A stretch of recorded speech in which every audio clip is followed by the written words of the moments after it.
తెలంగాణ రాష్ట్ర ప్రభుత్వం ప్రతిష్టాత్మకంగా చేపట్టిన 58 జీవ పట్టాలను వరంగల్ పశ్చిమ నియోజకవర్గం పోచమ్మకుంటలో ఇంటింటికి తిరుగుతూ లబ్ధిదారులకు ఎమ్మెల్యే దాస్యం వినయ్ భాస్కర్ పంపిణీ చేశారు.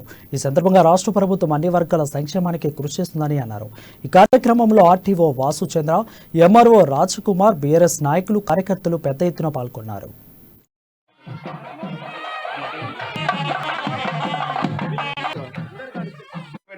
ఆదరణ, ప్రేమ నిజంగా నా జీవితంలో మరవలేని సంఘటన, అనుభూతాన్ని కూడా ఈ సందర్భంగా తెలియజేస్తున్నాను. ఎందుకంటే ఇక్కడ నా విద్యార్థి దశ నుంచి కూడా అనేక సందర్భాలలో ఆనాటి ప్రభుత్వాలు అక్రమ నిర్మాణాలని చెప్పి ఇక్కడ ఉన్నటువంటి నాయకులను మరి పోలీస్ స్టేషన్ తరలించిన అప్పుడు ఉడతాభక్తిగా మాట సాయం చేసి, అదే విధంగా ఒక కార్పొరేటర్ గా టీఆర్ఎస్ పార్టీ కార్పొరేటర్ గా ఉండి నగరంలో ఉన్నటువంటి మరి గుడిసెవాసుల హక్కుల కోసం పోరాడుతున్నటువంటి సందర్భంలో ఎదుర్కొన్నటువంటి అవమానాలు, అపనిందలు అనేకం ఉన్నాయి.